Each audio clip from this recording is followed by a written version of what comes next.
There we go.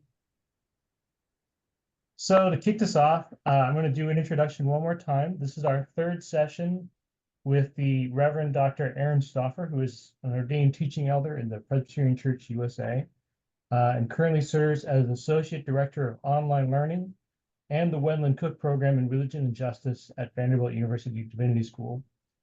His new book, Listening to the Spirit, The Radical Social Gospel, Sacred Value, and Broad-Based Community Organizing, was published by Oxford University Press this February. So Aaron, welcome. We're glad you're here. Take it away. Thank you. We've got a distinguished guest with us tonight that we need to kind of set the table for us. So Winston Lofton, we've only met once, never in person, but you've got a message for us tonight. Will you introduce yourself and tell us a little bit about Sound Alliance here? Gladly. And yes, thank you, Aaron. Thank you, Pastor Joe, for inviting me. And it's good to see a couple of you again, meet many of you virtually this evening. My name is Winston Lofton. I'm the organizer with Sound Alliance, which is a broad-based organizing organization right here in King County and Pierce County. And I wanted to mostly, I think, just give you all a brief, or introduce myself briefly, let you know a little bit about Sound Alliance, but begin the relationship here. And I'm sure there will be other conversations with some of you down the line. I grew up in the area. I grew up in East Bellevue. I'm the son of a teacher and a social worker, grew up lower middle class, and grew up in the UCC church there, Bellevue First Congregationalist Church, which was out front on LGBTQ issues, which I knew as a kid, which was active on some service work with the men's shelter in Bellevue. And it gave me the sense that living my faith publicly, in part, was about being active in the world. My sister was an organizer with the Industrial Areas Foundation, which is the larger national international network that Sound Alliance is a part of, when I was in high school. So as I was sort of starting to wrestle with things like, what was it like being a Black kid growing up in a white town? What was it like trying to understand the political world more broadly? I started to hear and see and meet people who were directly engaged in this form of organizing. I was an activist in college, felt like showing up at protests was life-giving in some ways, but not enough, and found continued to hear the argument that there was another form of organizing out there that could build off of the service work, some of the mobilizing that I've been a part of, and offer a long-term sustainable way to build power as a network of organizations and be able to take on issues as they come and go. And I know that you all, I was able to take a look at some of the videos from the last two sessions. I know you all have a understanding here from Aaron about what broad-based organizing is. When I got to New York, I joined a church that was part of East Brooklyn Congregations, and immediately met a couple of leaders there, Ms. Blanche Romy, Brother John Robertson, and some others who had an initial individual meeting with me, got a sense for what I was looking for. I got a sense for them. And they started inviting me into some leadership within the organizing happening there. We went to a meeting with the local precinct commanding officer to work on public safety.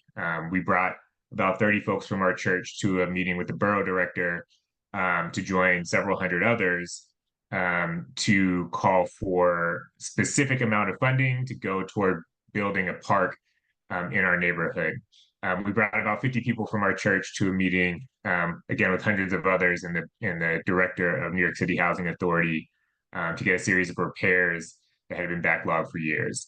And so it was a way in which I saw St. Thomas Episcopal Church that I was a part of at the time, living out its faith in public.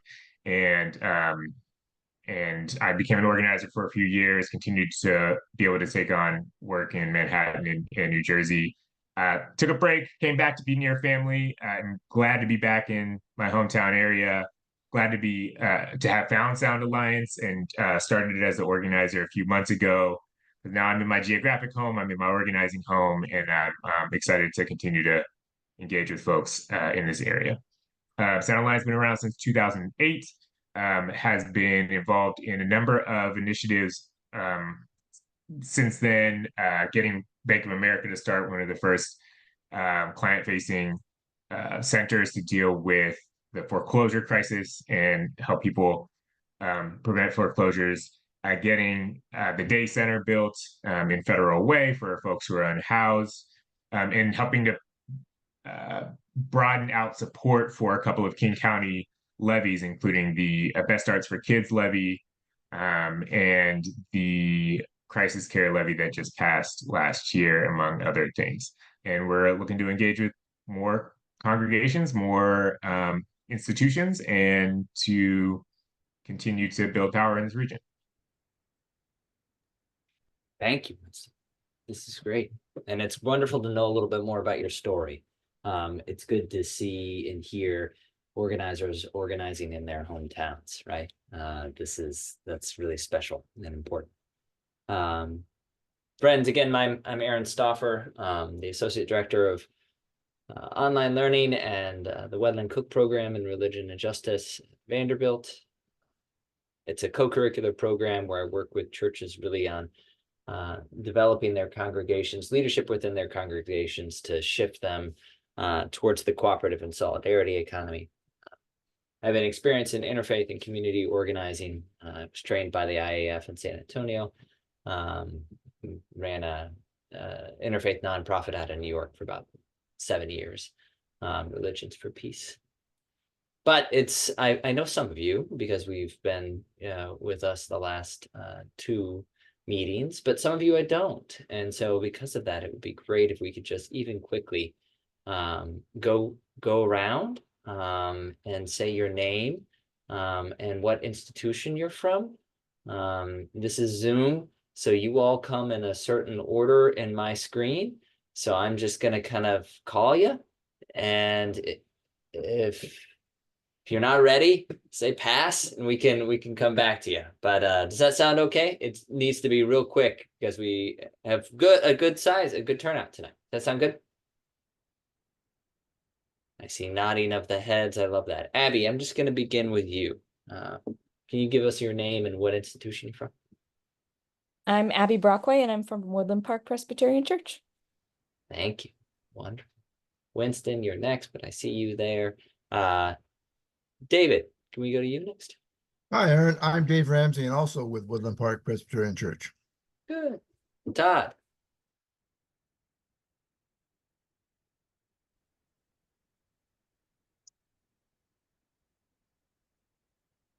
You get Todd Peterson, still with Woodland Park. That's right. Judy and Len.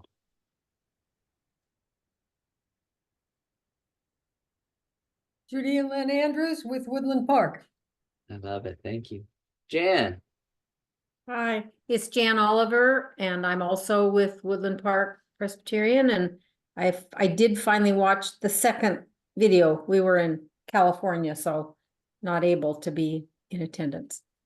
Glad you're back tonight. Thanks. Betty, I see you next. I'm Betty White, and I am a member of Woodland Park Presbyterian. Rhonda. I am Joy Shea, and I am a member of Woodland Park Presbyterian also. And then Reverend Jenny Carlson. I'm Jenny. I'm with Northminster, so I'm bringing the diversity this evening here. I'm glad that you're here. Thank you. Joe, I figure everyone knows you, which is good. Pastor Joe, very glad that you have led this group and convened us. Thank you for bringing us together. tonight, friends, I want to talk a little bit about the bread and butter of organizing, the relational meeting or the individual meeting, as Winston talked about it. It's funny, nearly when any organizing story almost always begins with a one-on-one. There's the experience of pain, of grievance, of anger, and then there's usually the pivot. And then I had coffee with, and then they sat down and asked me, and so or then I started talking to others. And so the individual meeting is really, it is really the core of organizing, arguably. And Winston, you can correct me, go forward and say, this is BS what Aaron is saying, but this is Aaron Stauffer here. You're gonna get a little bit of me. But it's the bread and butter for a couple of reasons. One, because you need to do it daily. It's something that happens all the time. It's like it's your daily sustenance. Like if you don't have it, you're just hungry. It's something that you just need to continue to feed yourself the consistent basics of what it is, of what organizing is. And what's really important about this, friends, is that I think it's often underestimated how important the one-on-one is, or the relational meeting to broad-based organizing, to community organizing, because of the point where Winston ended in the story, because it's about building power, but it's about building relational power. And relational power is a distinct form of power. And we need to understand what power is and all of this, but this is really important for us to walk away with here, is that if there is maybe one thing that you do walk away with on this session, it should be that there are different ways of organizing besides just protesting and activism. And arguably, protesting and activism isn't even really organizing, but we won't talk about that. We'll just that there are different ways of doing it. And the relational meeting is a key into doing things differently, and to thinking about your relationships, your public life, the story of yourself and your church in public and what it's called to do, but furthermore, what the power is that you're building, what it consists in. That hopefully for many of us should be a new idea, right? That power can be built simply by building relationships. That's not a very radical thing. It's not entirely provocative, but it is the very fabric out of which public actions and change can happen. So I'm going to tell a couple of stories. I'm going to try and give some solid definitions of what I think the one-on-one is and how relational power is built throughout it. I'm going to end pretty quickly with some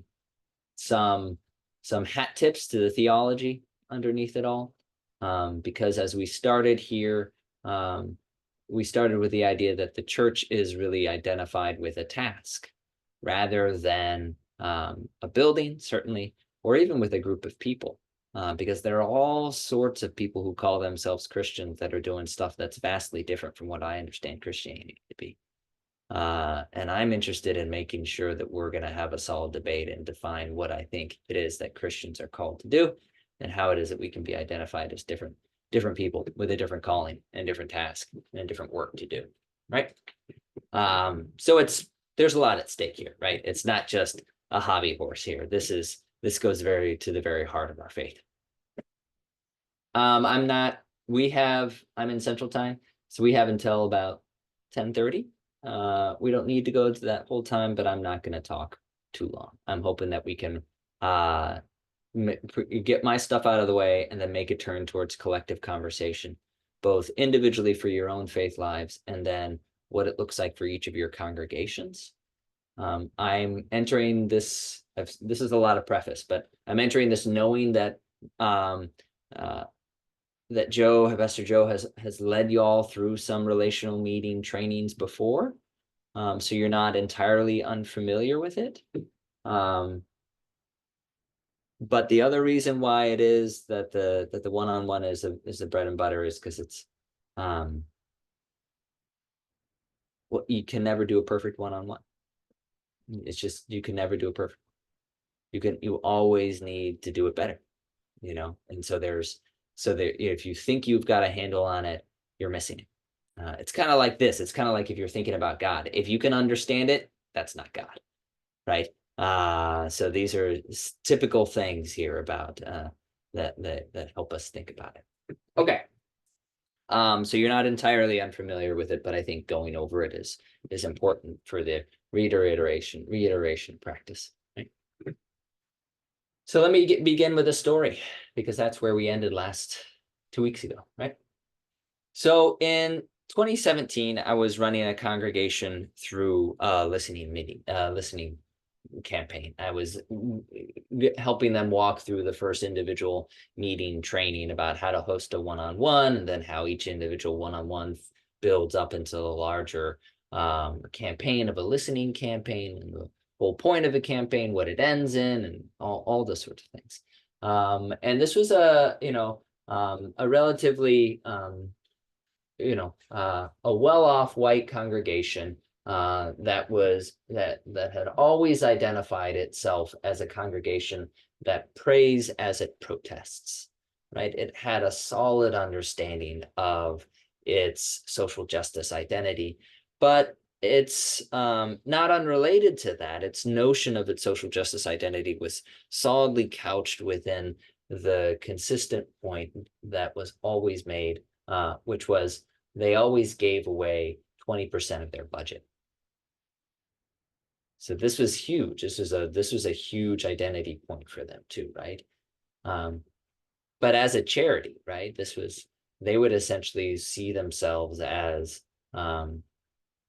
their social justice takes place through their checkbooks.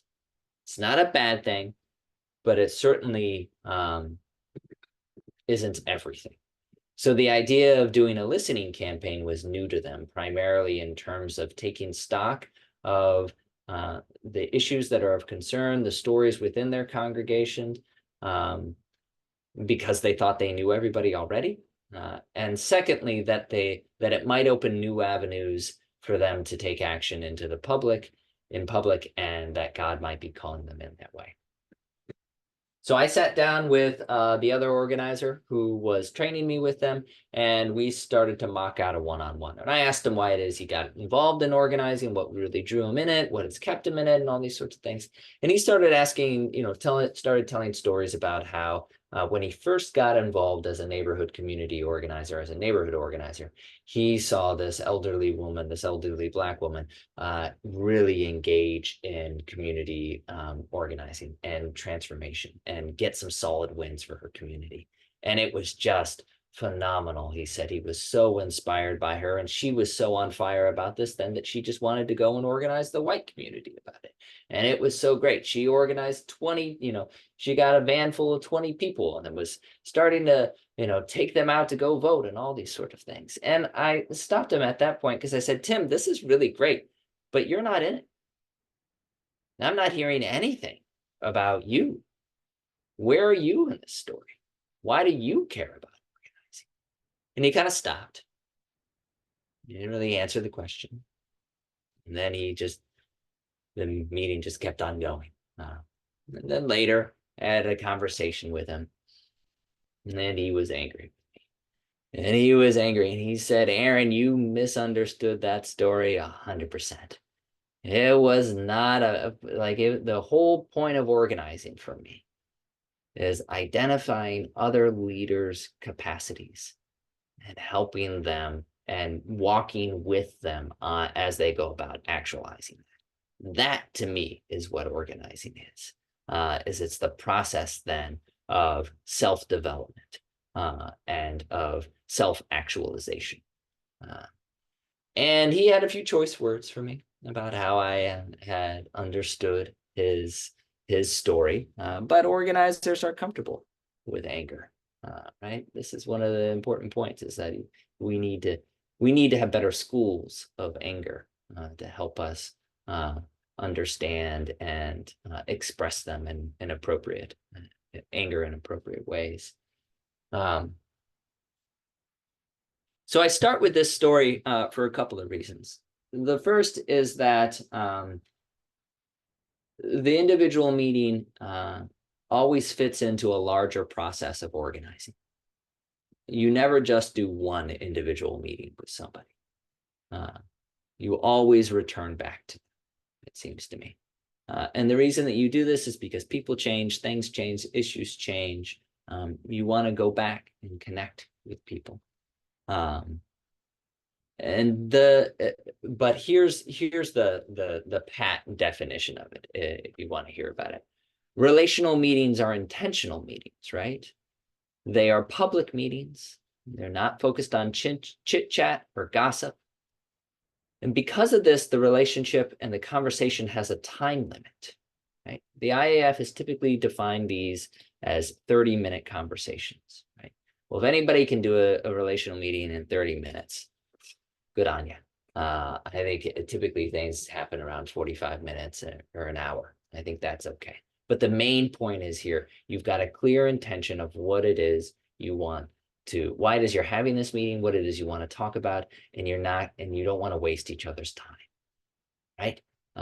We can go through all of this. Now, the relational meeting is meant to form a public relationship, and the conversation should focus on public matters. This does not mean that the conversation is heartless or that it should avoid personal issues. Indeed, the conversation needs to be value directed. Leaders holding a one-on-one should be interested in the personal stories that focused on one's self-interest. All these are big words here. We identify one's self-interest by locating one's values and the relationships held most dear. When what we hold most dear is threatened, we have a self-interest in protecting and fighting for that. Self-interest is not selfishness. One's self-interest is the value-laden and relational stake one has in organizing. Self-interest is deeply connected to one's values. All right, so I've written a book about this stuff, so that was a little bit of me reading there.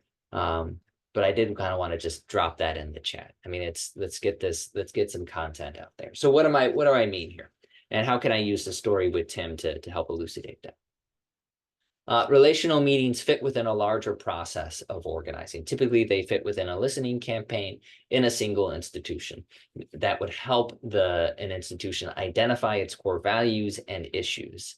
Now, let's be clear about this. And I'm just going to go for it here, Winston. I think organizers are often confused when they prioritize issues over values. I think you have to focus on a congregation's story and the values to ground it. Why? What is the it? It's the relational power. The relationships are grounded in the values that you hold most dear. People organize to protect and fight for what it is they hold most dear, right? So it's the values that throw you into the fight in the first place and you keep you there because the issues will change. There will be new policy issues that are on the agenda of the Metropolitan Council or the elections or things like that. You need to understand what it is the values are that ground you as being concerned with those issues in the first place, right? When you're clear about the values, you will have longer standing relationships that will not be as brittle and won't break when things get tough, because things will get difficult, things will get tough, especially when you're organizing with people who are different than you and people who look differently, who think differently, and who act differently than you. And that's the whole point about broad-based organizing, is that it's not just one institution, it's broadly based, right? You've got a bunch of different institutions here, but they're intentional. So if I'm going to have a one-on-one, I'm going to sit down and I'm going to say, hey, Joe, let's go get a cup of coffee. I want to get to know you a little bit. So we're going to sit down and I want to be clear about what the intentionality of the meeting is. I'm interested as an organizer, as a member of Woodland Park, in what it is that he's concerned about in terms of the larger community, what he cares about, what has drawn him to the church, why he's still there at the church. You're from Michigan, Joe. or yeah, then you were in the East Coast and then you're in Nashville. Why are you in Seattle? All of these questions then need to be asked, right? Why? Because I'm curious. Relational meetings, you have to have curiosity in relational meetings. You have to be curious about a person's story, why it is they're there. There's a pastoral sensitivity to any organizing, any relational meeting that I think comes naturally to some people, and for others, it has to be sort of acquired. But the pastoral sensitivity, this is not a pastoral meeting. This is not therapy, right? So it is this balance here. We're limiting this to 45 minutes. If someone goes on for a while, I'm gonna kind of interrupt them, and we're gonna get past it, right? We're gonna keep things moving. They're public meetings, right? It's not chit chat. I don't really care who won the game last night because honestly, I don't really watch sports. But I also know that you've got a lot of things to do. You've got a family, perhaps you've got a job, you're taking time out. I've got things to do. I want to make sure that I'm valuing this time. And so the public meeting is not going to fall into therapy about people's pains, but it's also not going to fall into just mere chit chat. We're going to talk about serious matters because the values that throw you into the fight and organizing in the first place are serious matters. Right? So it's not on chit chat and it's not on gossip. So it has a time limit. It's meant to form a certain sort of relationship. Now, this is interesting here. This is a public relationship in this way, right? One way to think about this is, so I'm a teacher and many of y'all have had teachers, right? Let's ask this. How many of you raise your hand if you've ever felt that, yeah, why not? That you were a friend with your teacher. Okay, 1, 2. Were you a friend during the class?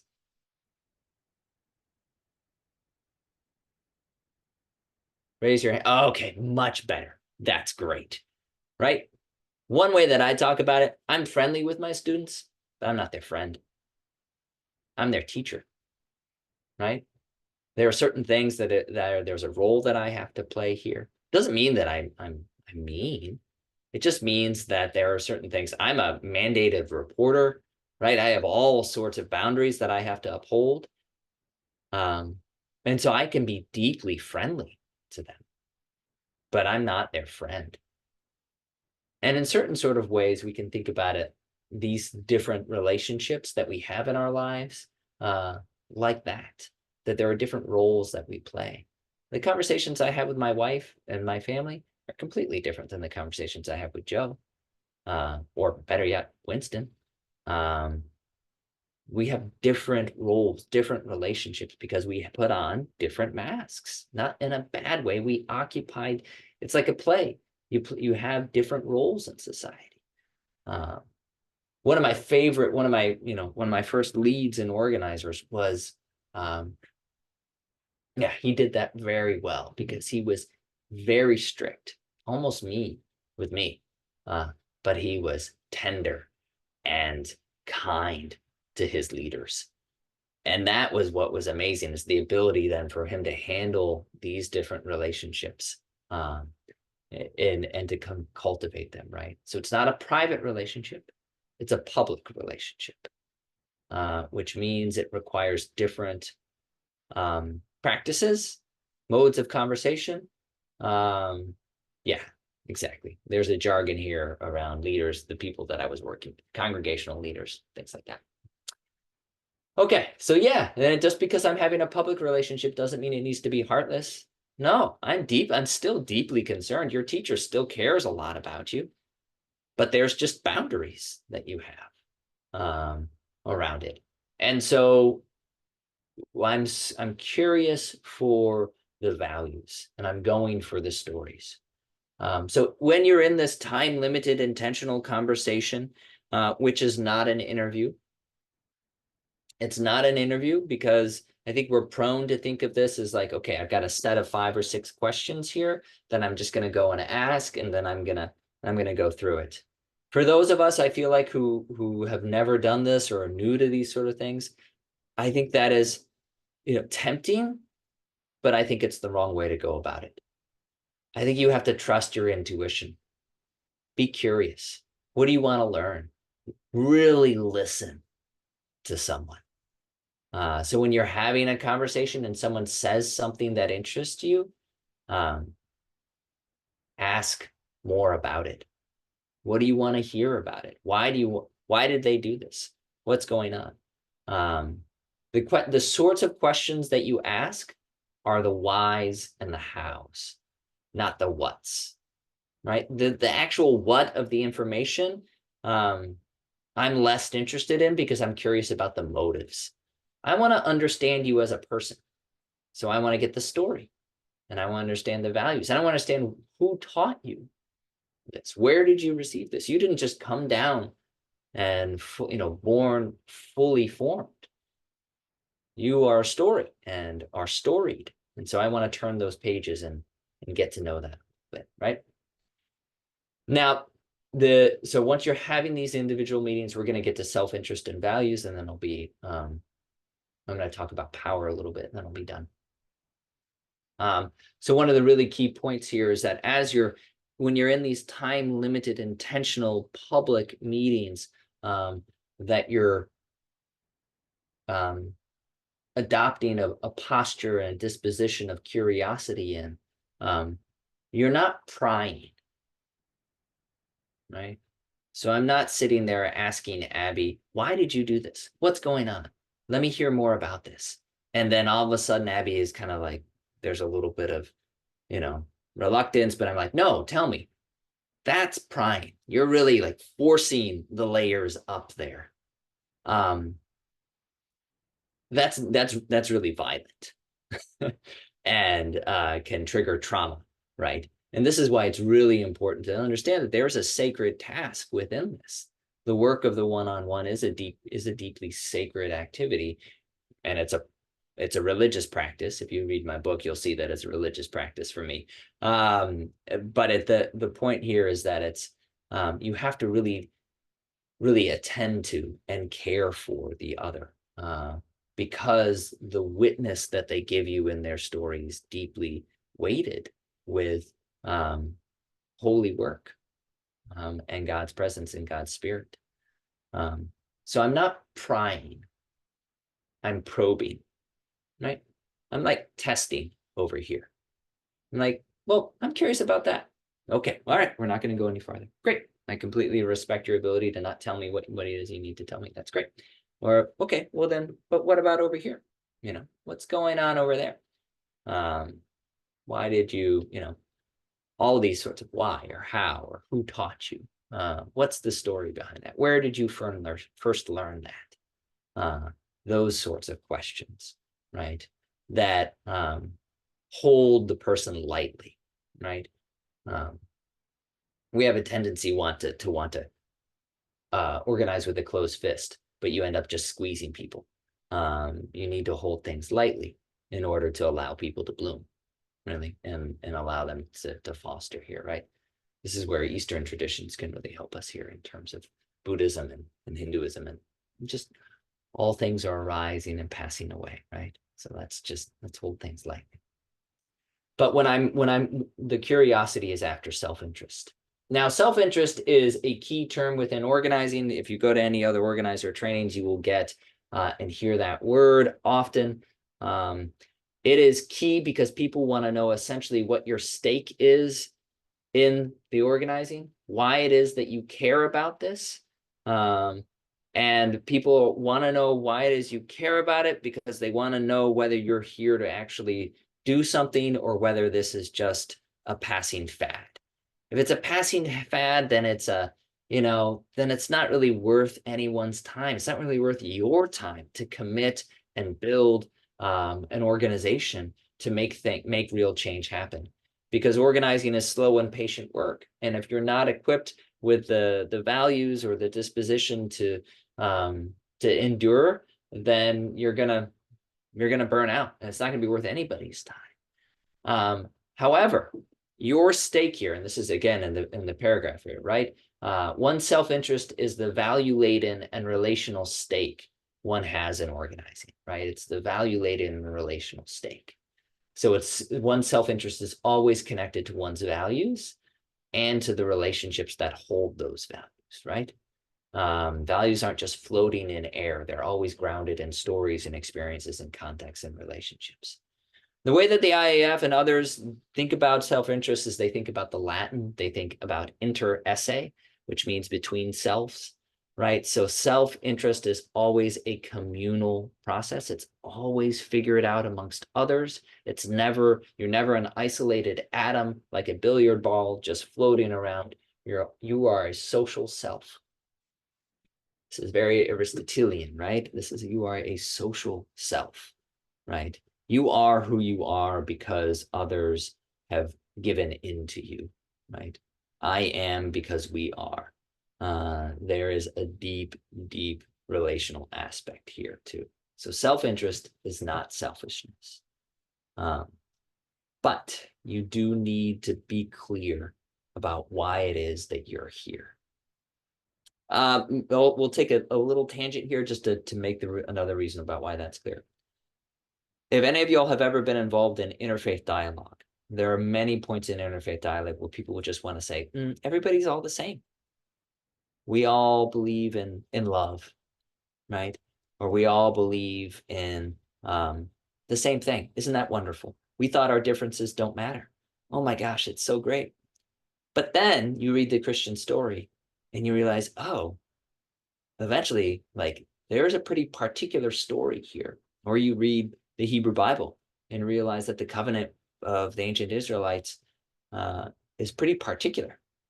There's a particularist religious identity within almost all of our religious traditions, right?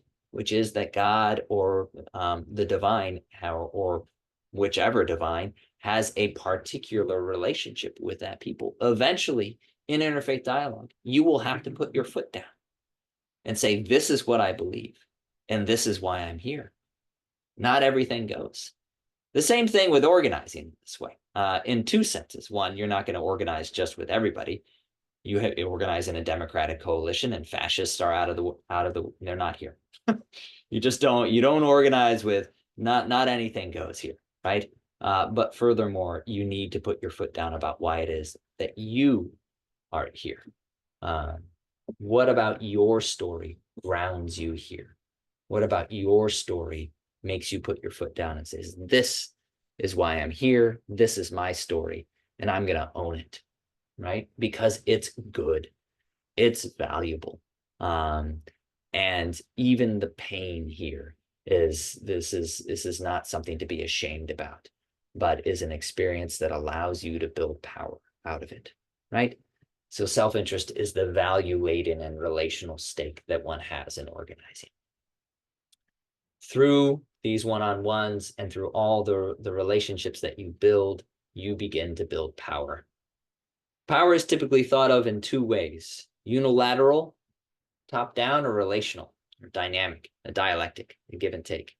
The unilateral power is the form of power that I think we're usually more familiar with, either in movies or within our popular political culture now, which is the tyrant, the bully, the punching fist, right? Yeah, Joe, Pastor Joe here. That's not the sort of power that we're interested in building. Why? Because it's brittle, it's fear-based, and it's not actually built in relationships that are democratic and that prize equal voice and agency of all parties. Broad-based community organizing is radically democratic organizing. What does that mean? It means when you go to the roots of the process, because radical, the etymology of that word says radis, you go to the root, the basis of it is democracy. Democracy itself is not about polity or elections, but is about voice and agency and dialogue. It's about give and take. It's about democracy in this way is an ethical way of life. It's a leveling force. And so insofar as organizations are democratic, they're going to decide things collectively in a way that prizes voice and influence and say by all parties. That doesn't mean that everybody gets their way. Oftentimes it means that lots of people don't get their way. But it also means that everyone has a say over matters that influence their life, which often doesn't happen. This is again, the power of unions. You have a say over your work life, right? That's a very democratic way of thinking about it. Relational power is democratic power in this way. It's a dialogue, it's a back and forth, and it's a stronger form of power because it's not brittle. It doesn't depend on one individual.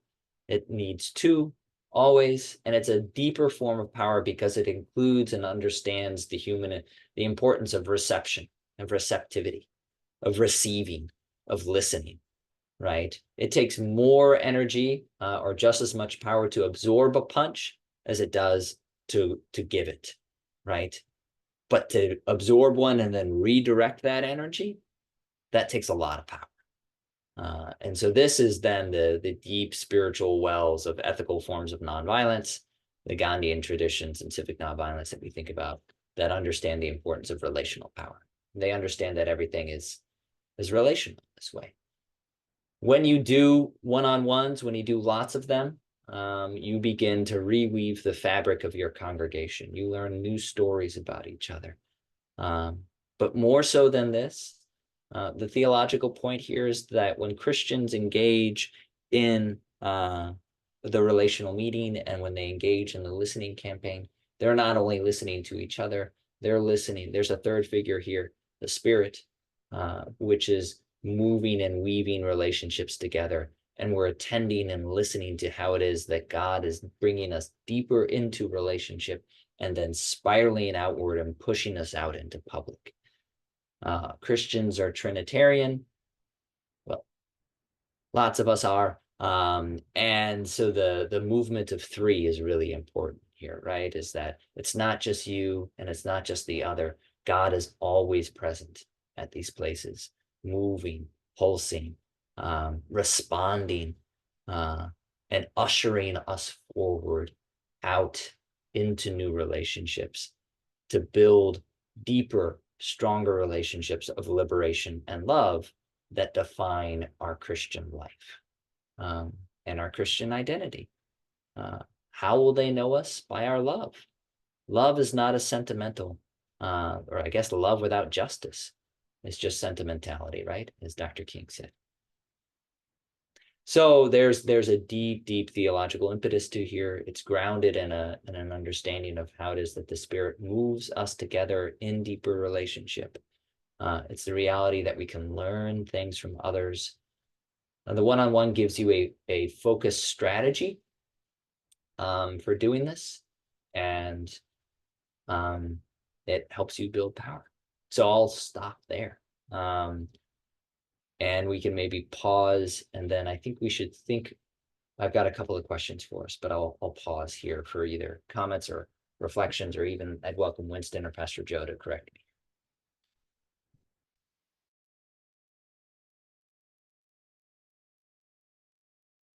Correct you on what?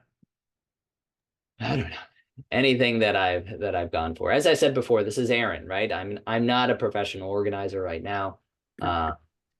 But I do think that they're part of what I've said here is stuff that I've received, but then also is the stuff on the values is accentuated from typical tradition trainings. The role of the one-on-one in terms of curiosity and finding values over issues is not so played up.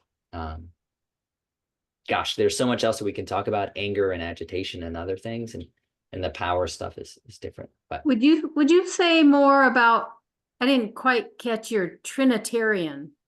Great. I've never even heard that term, so I'm sorry, I'm a little naive here, but I'm gonna show. I love it, Jan. Thank you for asking. I'm really happy that you asked, because it's always important to ask, right? So within the Christian tradition, the Christian doctrines, it's a Trinitarian faith, which means that it typically people think about it in terms of an economic trinity, which means it's 1 and 3. that there is one God with three different roles: Father, Son, and Holy Spirit, Right. Mother, Daughter, Divine Spirit, metaphorically, however you're thinking about this. You think about the Creator God. Then you think about God begetting God's Son in Jesus Christ. Both are equal. Both are different parts. 7:47 p.m. Jan, you can think about this, and we'll do one more thing after this. And then you think about the Holy Spirit, which is God's messenger, which came through Pentecost, right? Yeah, I get all that, but go take it to the community. Yeah. So when you're doing a one-on-one, you could secularize it. You could take religion out of it and just say it's just you and another individual. But God's Spirit is consistently moving through you. So there's always three things happening, right? You're listening to yourself and how God is present to you. You're also attending to how it is that God is present in the other. And then you're attending to how God is present in this relationship. So as you're attending to three different parts, right? You're listening to yourself, you're listening to others, and you're listening to God. Right? So if I'm in a one-on-one, and Joe shares a story that is triggering for me, I've got to be reflective about how I am doing at the same moment that I'm attending to how he's doing, right? While also being aware that God might be doing something in this same position. If any of you have ever been chaplaincy, there's always this reflexivity, this reflexiveness. How are you doing in this meeting? How is somebody else doing? How did my presence change? How did their presence change? And then, now we don't need to, this is much, you asked the question, so we're getting much deeper into this, but there is a sense of which you're consistently checking in with yourself and checking in with others so that you're avoiding the script and you're attending to your curiosity and you're probing. So it's reflective awareness. Theologically, it's following that there's always three things happening.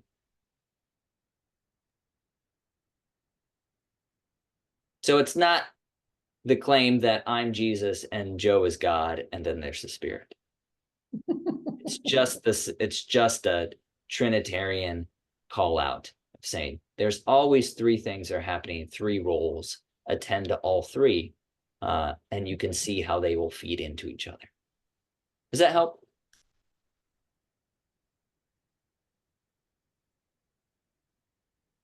A question about the one-on-one relational meetings or experiences that you discussed. That seems to me to be the basis for the beginning of organizing. Yeah. The very beginning. And then if you're the organizer, you would try to have as many of those as you could to build as many relationships as you could, because the power is those relationships. Yes. But then there's the next step of getting something done. And we haven't really touched on that yet. Right. Yeah. Well, ideally, if you go to Sound Alliance training, Winston can lead you through that. Okay. Right. This is a class that's meant to kind of provide for you some of the theological foundations of why churches should be involved in organizing. Mm-hmm. It is really important, Len, that you've already identified this. We want to go and do something. I affirm that, and I think that's really important. But if you do that on a shaky foundation, I think it's going to fall apart when things get hard. So I think it's best to be clear and build a strong foundation and then go forward. But yes, so Winston, go for it. And one other piece I want to underline in terms of our teaching, Aaron, that you alluded to from the beginning, is that this is the bread and butter of organizing. It is not you do one-on-ones and then you go do other stuff. You, as a leader, as a interested person, as somebody who wants to grow and develop and grow your ability to act in public more, you're likely going to be doing one-on-ones all throughout any process of organizing. Now, you might be really in the thick of an action, and you may not be doing as many. If you're right in the throes of a campaign or an action, as you would if you're in more of a reflective and relational part of your cycle, but this is maybe the one thing that any leader should be doing at any given point. And I think of Pastor Perry, when I got to Jersey City, was a very busy guy who had a parish or a congregation of several hundred people, was in the middle of getting ready for an action. But I was showing up as a new organizer, and he took the time to take the 30 minutes to meet with me because it was an important relationship, and it was going to help him, develop his leadership, and it was going to be important to the organization. So it's something that I would encourage folks to think of as, let me make time to do this practice at any given point. Yeah, it's part of your daily walk. I love that. Betty and Pastor Joe, I saw you. And then David. Wow. What I hear you saying is there's no place for an introvert in the church. Well, that's not true, because I'm an introvert. It is really important for us to understand the role then of public relationships. And I do, this does not then, so I think there are a couple of things that come up with this. Like, yes, one of the reasons why I love one-on-ones is because I do so much better one-on-one than I do in a group. Like, partly because I just get exhausted if I'm doing large speaking. I'm not that sort of extroverted. And so I understand and really have the value of I appreciate learning and listening to people's stories. So if by introvert you mean there's not a space for somebody who doesn't care about other people's stories and want to listen to them, sure. No, what I'm talking about is somebody who's quiet and doesn't talk a lot. Yeah, but this is a little different though. I've met a lot of quiet people who are actually really powerful. And I think then the question is, what are they quiet about? And are they quiet about everything? Now, it is true that not everybody is cut out for certain sort of roles. That's fine. It takes a village. You have other roles to play. So I jumped in very quickly to that. I'm an introvert, and I love the one-on-one. I work best that way.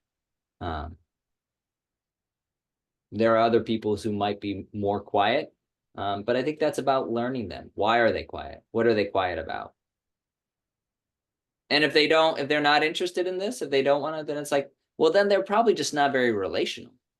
If someone's not very relational, then it's okay. All right, well then, yeah, this isn't for everybody. That's not a bad thing, right? There are different roles that churches need to play, and different roles that individuals need to play.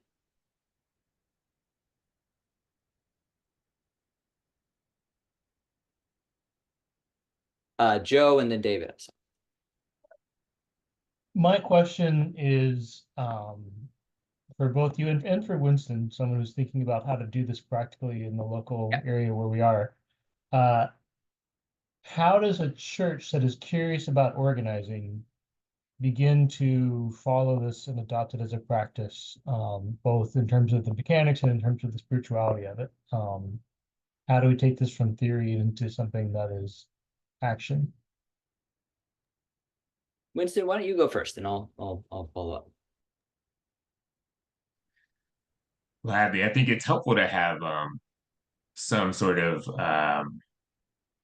decision as not just one person, but multiple people that we're going to do it, and a commitment to that. And so sometimes some groups, it's helpful to say we're going to set a goal for the amount of individual meetings we're going to do as a congregation, and then we're going to come back together as folks who are engaging in this and reflect on it. We can do it in the setting of a training. I've been talking with a number of folks about like having spaces like this where people then get a chance to break out and practice individual meetings and get a sense for what it is and what it's not, and what's helpful, what's not. I think the most important thing is to kind of to do the individual meeting with yourself. This is true for introverts and extroverts, and say, do I, going back to sort of the purpose, why did I show up to this 3-part series? How do I want to be living out my faith? This is a proposition that broad-based organizing can be a tool for my congregation. Do I want, and for me to develop my leadership and to be able to build power and have an impact beyond what I've been able to do so far? And do I want to try it? Right. So when I have that conversation with yourself and decide you want to do it, and it's something that you got to kind of do, especially when you don't have as much accountability as you may have with this group. It's something that anybody has to do when they're trying to build, really invest time in developing your leadership, is to kind of run that action on yourself.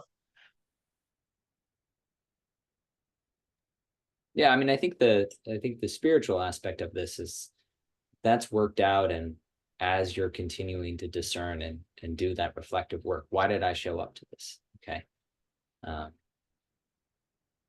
Pastor Joe invited me. Well, why did you say yes to Pastor Joe about this sort of thing? You showed up for 3, not just 1. Something about it is interesting. You think that the church should be involved in the community. Okay, why? In what way? How? Those sort of be curious with yourself. It's really important. David. Yeah, I was particularly interested in your comments on the one-on-one meetings and the theme of intentionality. Yeah. Thinking back over the last couple of years at our church, we've made a couple passes through these kind of one-on-one conversations. The first was under the Thriving Congregations theme, and that was very open-ended. And frankly, I think we really struggled with that as a congregation. Yeah. The second time through is we're trying to figure out what to do with our church property and what the needs of the community are and how the church property could address those. And so we've gone again through a series of meetings, both within the congregation and the community.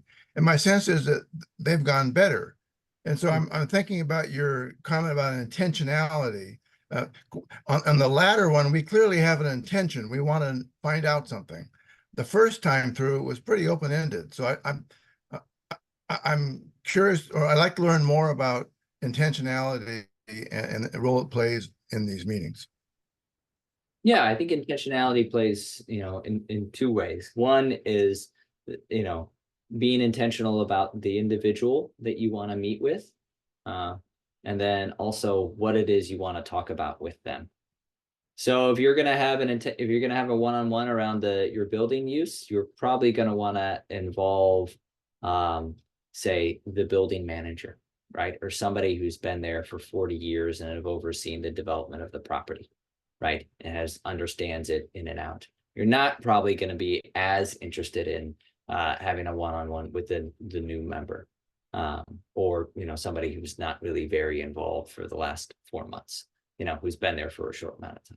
So you've got a clear reason about who, and then also you're going to want to have a clear reason about understanding about what it is you want to talk about with them. But again, I do think that when this devolves into asking the same set of questions, what you're doing there is you're doing a survey. You're not doing a one-on-one, or you're doing an ethnographic study, which are valuable things, right? Doing a survey is great. But what a one-on-one allows you to do is it allows you to ask unanticipated questions that can help you learn about that individual, and their capacity for leadership. So what that means is that people's capacity to, the typical definition of a leader is somebody who has followers. But leadership is really about earned authority, right? So let's think about this in this way. In my small town church in Kansas, I think I've said this maybe all 3 weeks, the person who was the biggest leader of that church was the matriarch, was Sally. She'd been there for every time I tell this story, I literally just about said 60 years. She'd been there for, it gets longer every time. She'd been there for a long time, for 30 years. Everybody respected her, and she had earned the authority to speak with, to author the church's stance on certain things, right? That's what leadership is about. And so you're testing people's capacity to earn that? Is somebody interested in stepping up and taking action? Do they have an understanding of the significance of that responsibility? Do they take it seriously? You're not asking those sorts of questions, but you're asking questions that help you understand that, right? Who else should I talk to about this issue? Why do you care about this issue? What are you willing to do about it? Who first taught you? You know, those sorts of questions that help you see, engage a deeper sense of someone's leadership capacity. I don't know, Winston, what do you think? I would be curious to hear more about that experience, David, especially the first time around with the open-ended. I mean, the reality is in broad-based organizing, in any successful organizing drive that I've seen, that, and it's true also in, I worked with a labor union where we helped 1,000 people form their union at Virginia Mason that they just formed in January. And there were intentional individual conversations that were a part of that. So in a lot of different settings,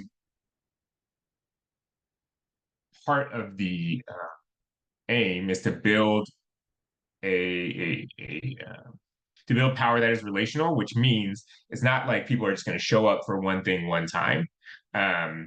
You know, you're going to show up for something, and then you're going to go back and you're going to be able to talk again about it with people, and figure out, did it work? Did it not work? What are we going to show up to next, right? And the way to do that is to continue to build out relationships and a relational culture. So I'm sorry to hear that it felt, you know, I think there is a tension that you can build a culture where your people are doing a ton of one-on-one meetings with intention, and it doesn't lead to anything, which can feel disappointing to folks. It doesn't lead. Sometimes you can do that, and it doesn't lead to something in terms of public action. I'm a pretty big proponent of relational culture. I was glad that when I showed up to St. Thomas, that there were leaders who were thinking about themselves as like, it's part of my role to like figure out who this guy is and see if there's a way to work together, right? And I think it can add to the culture of any strong institution where it's important to relate, to learn, and to act together when people are consistently doing relational meetings, whether or not it leads to things. And then also the reason when I was organized in New York, we were able to help get the chancellor for the Department of Education to put $40 million in special ed is because we had done 2,000 meetings, individual and small group meetings with 2,000 people across the city, and then built the team that was able to put 1,200 people over 3 assemblies in front of the chancellor, et cetera. So it can certainly, we've seen again and again and again that it can lead to real public action. I also believe that it can build a lot of richness for a congregation if this is a habit that people are making for any given institution, if this is a habit that people are making to do intentional one-on-ones. But yeah, the intentionality is not about the issue. The intentionality is about, again, like Aaron said, who are you relating to? What are you learning about them? What are you sharing about yourself? It's not a waste of time. It's not chit chat. You are wanting to build or deepen that public relationship and identify leaders. If I could jump in and speak to Dave's question and maybe try to help. He's asking something that's really important, and I want to make sure that we get to it really clearly.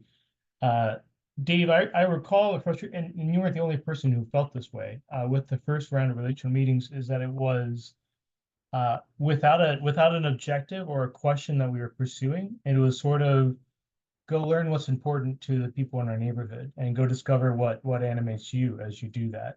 And with the second set of relational meetings under our Property with Purpose, our property discernment team, it's been really focused on what are the needs of the community, what are the implications of this for our building. So it's been had a more urgent and more tightly framing question. And I think your question, Dave, was just asking them to speak to is one of these ways better, or what are the merits or shortcomings of one versus the other, and how does it work with successful organizing? Is that an accurate The open-ended one is far more challenging, I found, than the more specific issue. That was my observation of our two processes. Agreed. Yeah, it sounds like you weren't clear on why it is you were meeting. That would be really challenging, you know. So what are we supposed to talk about here? I don't know. You set up the meeting. It's a good point. It's like, all right. That's exactly. The other part of intentionality, though, is that some people fear that it feels like manipulation. It feels like, oh, you just want to get me to do this so that you can sign me up in this way. You know, you want me to join this way. This is why, no. Well, yes and no. Yes, but I want a relationship, right? If this isn't right for you at this right time, right, Betty? Like maybe you're feeling, you know, tired. Maybe there's lots of things going on. Maybe you're feeling introverted now. You know, maybe you don't. Okay, great. You don't have to step up now. That's fine. But I'm glad that we have a relationship. And if you want to keep in conversation, we can. You know, it's the really important part about this, it seems to me, is to make sure that the time frame that you have for organizing is that of Christian life and not the electoral campaign, because we consistently get locked into this instant gratification. I need a win now. And then what happens when you lose?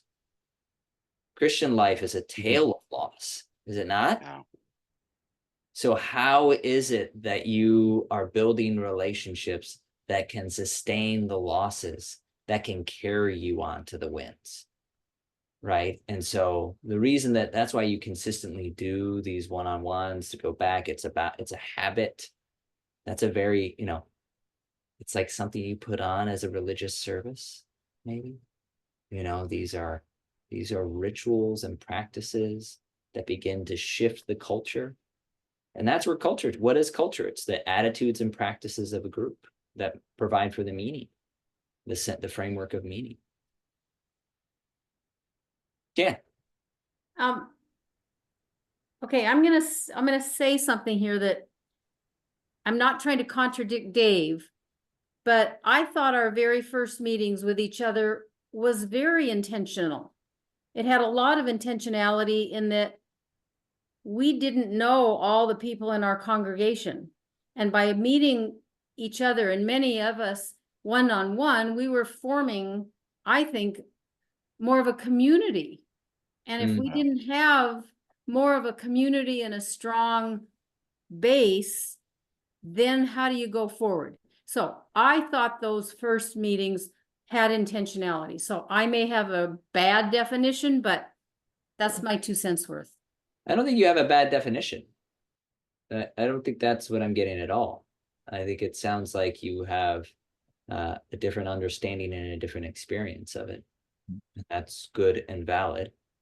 And then the question is, how do you balance intentionality with community building? Jan, I would agree with you about our meetings within the congregation. But when we were asked to go out into the community and have those conversations, then I found ourselves struggling with an open-ended, why are we doing this? Oh, the few that, then the second time around. Okay. All right. I misunderstood you. That's why I wanted to clarify, because wait a minute. You're right. I was not clear. So you're right. Okay. I agree with you. Okay. I saw Elizabeth here. I found both of those to have a great deal of meaning. It was just a question of, like, you know, how do I convey that to the rest of the congregation, or how does that factor into what we're talking about? I found the intercongregational ones to be useful, and as you said, Jan, I mean, I thought they were very good in terms of, like, being able to get to know who people were and define bonds. I think that afterwards, that at least for me, and for the people also that I talked to, that my connection to them was vastly stronger. But I also felt that when I was talking to people in the community. And I think it was partly because I wasn't, you know, I did start out asking about their values and what mattered to them in the community. I did ask them about, like, you know, what was really concerning to them. But it was starting out with the question of values, as you know, as was suggested at that point, it's like, you know, what concerns you most?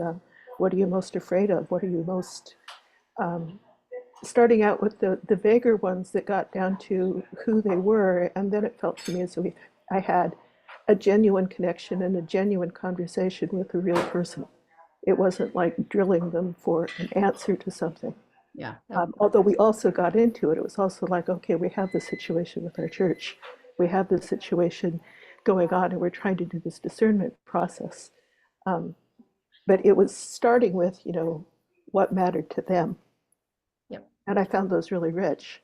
Me too. Okay. Thank you, Elizabeth. This is really great. Joe, I saw your hand. Nope, you're muted.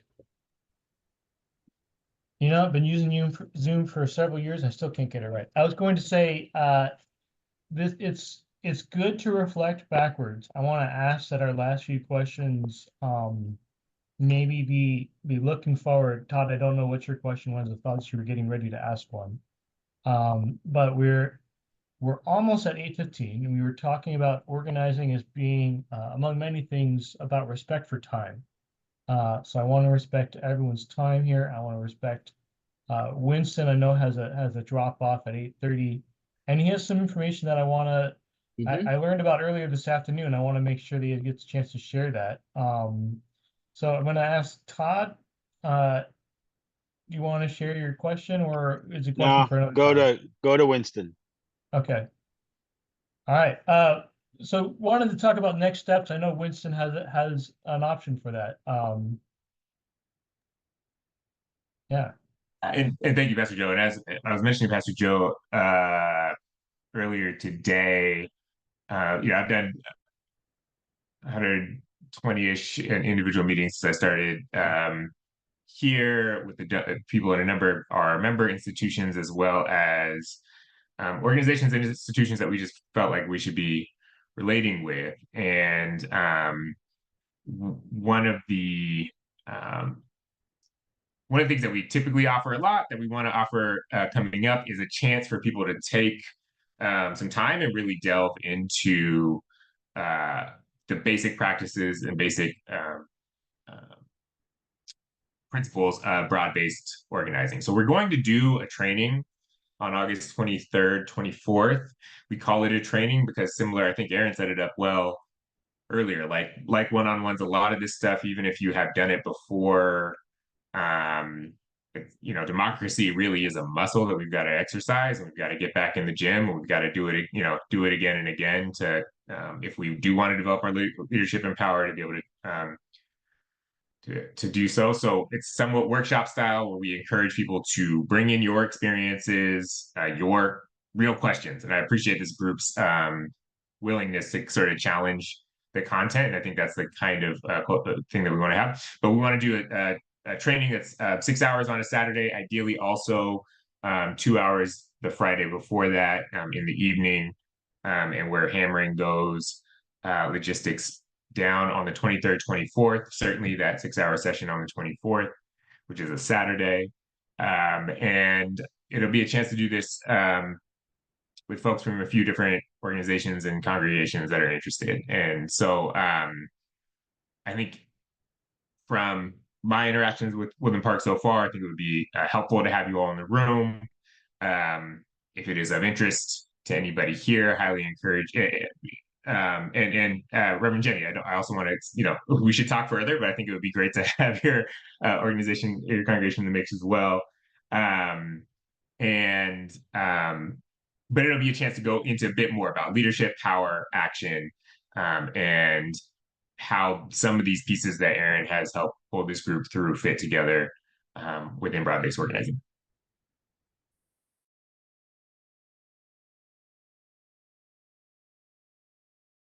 And just logistically, we're still looking for, or we're still figuring out which organization is going to host, whether it's one of our members or a guest organization. So we'll get those details to folks as it comes forward. Sounds like we should talk. Okay, and I was going to say, with this training, one thing that we had kind of planned on doing tonight, for various reasons it didn't happen, was to break out into pairs and try some of this out. With the training that you're talking about, it would be lots of sort of models and doing it ourselves and really getting into it. Is that right? That's exactly right. And we can, if few of you want to come, we can discuss this. We often have one-on-ones as part of the training and spend most of the time with people actually, getting a chance to see one and kind of reflect on it as a group, and then just pair off and do a couple and see how it feels and reflect on that. And that's certainly something that we can have be a part of the day if it's useful. Cool. Well, Aaron, Winston, thank you for that. Aaron, it's been great to have you here. We've really appreciated the chance to learn about organizing, both the practical and the theological from you. And I know a handful of us have enjoyed the chance to read parts of your book. Is there anything that you want to tell us by way of parting words here? No, I think it's been a joy to really be with you all. I have such a deep appreciation for the work of congregational organizing. It's not easy, as you all know. It's fraught, but it's the work that we're called to. As long as we keep on focusing on the building relationships of love and justice, I think we're heading in the right direction. So thank you all for having me. Thanks, Joe. This has just been a lot of fun. The feeling is mutual. All right. Well, sounds like Woodland Park Pres and Northminster Pres have some next steps to ponder. And Winston, good to be in connection. And Aaron, till we see you again. Thank you all. Have a great night, friends. Good night, everybody. Thanks again.